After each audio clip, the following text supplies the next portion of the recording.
अस्सलाम वालेकुम वरहमत ल्लाहि वबरकातुहू। आप सब कैसे हैं? उम्मीद करती हूँ आप सब खैरियत से होंगे। आज का हमारा टॉपिक जो है सूरह अल अनाम है, आयत नंबर 101 से लेकर आयत नंबर 110 तक। आइए सूरह अल अनाम से अपने सबक का आगाज़ करते हैं।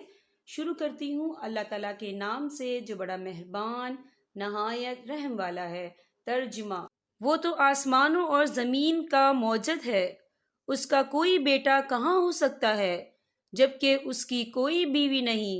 उसी ने हर चीज पैदा की है और वो हर चीज का पूरा पूरा इल्म रखता है। लोगों, वो है अल्लाह जो तुम्हारा पालने वाला है, उसके सिवा कोई माबूद नहीं। वो हर चीज का खालिक है, लिहाजा उसकी इबादत करो।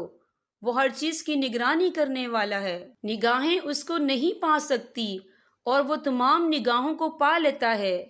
उसकी ज़ात इतनी ही लतीफ़ है और वो इतना ही बाखबर है। ए पैगंबर, इन लोगों से कहो कि तुम्हारे पास तुम्हारे परवरदिगार की तरफ से बसीरत के सामान पहुंच चुके हैं।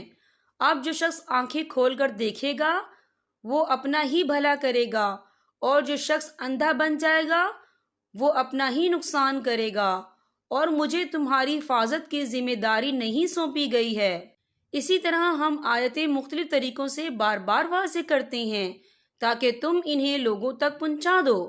और बिला आखिर ये लोग तो यूं कहें कि तुमने किसी से सीखा है, और जो लोग इल्म से काम लेते हैं इनके लिए हम हक को आश्कार कर दें।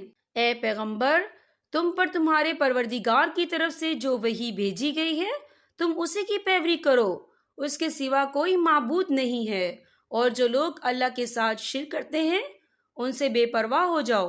अगर अल्लाह चाहता तो ये लोग शिर्क ना करते। हमने ना तुम्हें इनकी हिफाजत पर मुकर्रर किया है और ना तुम इनके कामों के जिम्मेदार हो।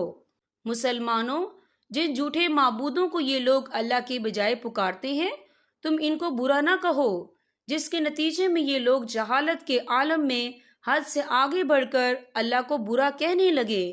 इस दुनिया में तो हमने इसी तरह हर गुरोह के अमल को इसकी नज़र में खुशनुमा बना रखा है, फिर इन सब को अपने परवरदिगार ही की तरफ लौटना है।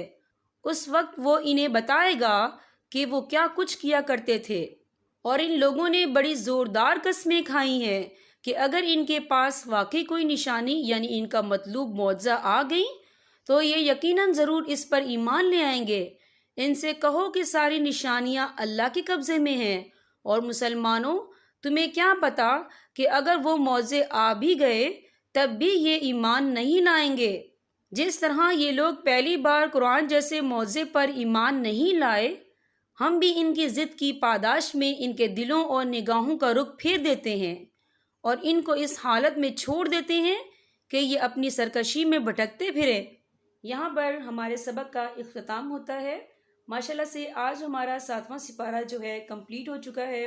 मैं अल्लाह ताला की बहुत शुक्रगुजार हूँ और मैं आप सब की भी बहुत शुक्रगुजार हूँ कि आप कुरान पाक के तर्जुमे को सुनते हैं, मेरी वीडियो को लाइक करते हैं, अच्छा सा कमेंट करते हैं, तो मुझे बेहद खुशी होती है।